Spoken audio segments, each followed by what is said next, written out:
अंगणवाड्यांमध्ये लहान बालकांना गरम व ताजा आहार पुरवण्यासाठी ई निविदा प्रक्रिया तातडीने राबवावी या मागणीसाठी महिला बचत गट आणि महिला मंडळाच्या प्रतिनिधींनी जिल्हाधिकारी कार्यालयासमोर आमरण उपोषण सुरू केले आहे। प्रशासनाकडून वारंवार निवेदने देऊनही कोणतीही ठोस कारवाई न झाल्याचा आरोप आंदोलनकर्त्यांनी केला। आंदोलनकर्त्यांच्या म्हणण्यानुसार 25 जून 2024 रोजी संबंधित विभागाला लेखी निवेदन देऊन ई निविदा प्रक्रियेद्वारे टेंडर काढण्याची मागणी करण्यात आली होती। त्यानंतर अनेक वेळा पाठपुरावा करूनही प्रशासनाने अद्याप टेंडर प्रक्रिया सुरू केली नाहीये।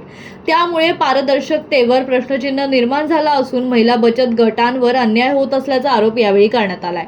या मागणीसाठी महिला बचत गटातील कल्पना दळवी, शेख मुमताज, मीना चौहान, उषा पंचांगे, उषा बिडवे आणि तस्मिल पठाण या आमरण उपोषणाला बसले आहेत। महिलांनी स्पष्ट इशारा दिला आहे की ई निविदा प्रक्रिया जाहीर होईपर्यंत आंदोलन मागे घेतले जाणार नाही। त्यामुळे आता प्रशासन या आंदोलनाची कितपत दखल घेतं आणि पारदर्शक टेंडर प्रक्रियेबाबत काय निर्णय येतो याकडे सर्वांचं लक्ष लागलं आहे। उपोषणामध्ये एकात्मिक बाल विकास सेवा योजना महिला बाल कल्याण विकास अंतर्गत ज्या अंगणवाड्यांना गरम ताजा आहार पुरवला जातो याचं टेंडर 2019ला निघालं होतं।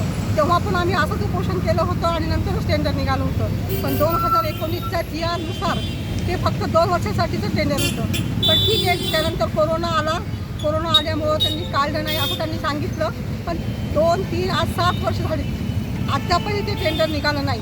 मोठे मोठे गुत्तेदार हे टेंडर घेतात आणि लहान बचत गट, महिला बचत गट, महिला संस्थांना हे टेंडर मिळत नाही। त्यांनाही त्यांच्या हातालाही कामाची गरज आहे। मोठ्या मोठ्या लोकांना देऊन जर आणि ह्या सरकारमध्ये माननीय एकनाथ शिंदे साहेबांनी महिलांना मजबूत करण्यासाठी नवीन योजना काढल्या आणि त्यांच्या वरच्या लेवलला त्यांच्या मनानुसार खाली होत नाही आहे ना, कारण त्या योजना ह्या मोठ्या गुत्तेदारांना देत आहेत, लहान बचत गटाला ह्या योजना मिळत नाही। आणि हे टेंडर निघण्यासाठी आम्ही सर्व महिला बचत गट, महिला संस्था आमरण उपोषणाला बसलो आहे की हे टेंडर निघून आम्हाला न्याय मिळावा।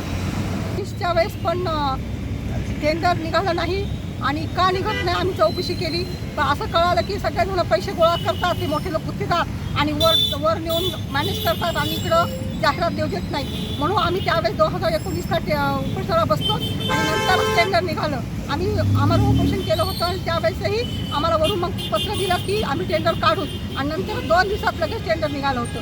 तेव्हापासून आज 7 वर्ष झाले टेंडर निघालेलं नाही। मग आम्ही आता कोणाकडे बघायचं? आम्ही वारंवार हे पत्र दिलेत संबंधित अधिकाऱ्यांना, संबंधित ऑफिसला जाऊन भेटलो, पण त्यांचं एकच म्हणणं असतं की आता सध्या नाही, स्टे आला, असं झालं तसं झालं, देणार नाही। त्यामुळं आम्ही हा निर्णय घेण्यात, आजचा निर्णय हा त्याच्यामुळे घेतला। लोकांनाच माहिती आहे काय कारण आहे, पण एवढं मात्र नक्की आहे की ह्या लोकांचं पूर्ण आता GR प्रमाणे हे टेंडर 2 वर्षासाठीच होतं।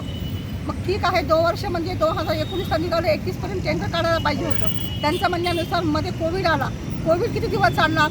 आज 2024 संपत आलेलं आहे, तर मग तुम्ही सांगा हे टेंडर निघणार कधी? 24पर्यंत ह्यांनी टेंडर काढायला पाहिजे होतं ना, पण ह्यांचं टेंडर निघत नाही।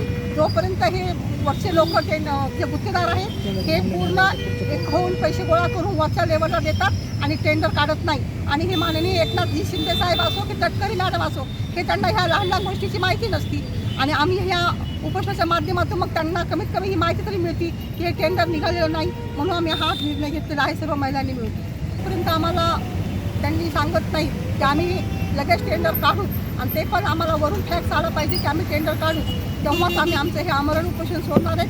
तोपर्यंत आमचं हे उपोषण चालूच राहणार। राहुल दभाळे, जनशक्ती, परभणी।